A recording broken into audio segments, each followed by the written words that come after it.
বাংলাদেশ আর ইন্ডিয়ার মধ্যে এমন কয়েকটি রেসলার আছে যারা সবার মন জয় করে নিয়েছে, আর ওরা কিন্তু অনেক শক্তিশালী।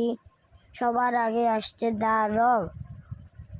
এই রক কিন্তু অনেক শক্তিশালী, সব বডি বিল্ডারকে হারিয়েছে। তারপর আসছে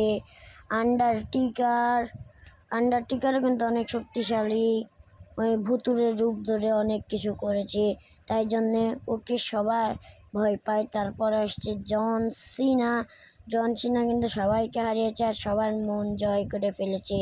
তারপর আসছে যে আমাদের ব্রক লেসনার, এর অনেক শক্তিশালী আর একটা দানবের মতন রূপ, সবাইকে কিন্তু হারিয়েছে আর একে বেশিরভাগ সবাই পছন্দ করে। তারপর আসছে আমাদের সবার প্রিয় রোমান রেইন্স। এ কিন্তু ইন্ডিয়া বাংলাদেশ সবার মন জয় করে নিয়েছে, খালি ইন্ডিয়ার বাংলাদেশ নয়, পৃথিবীর সবার মন জয় করে নিয়েছে। লাইক সাবস্ক্রাইব করে দেন।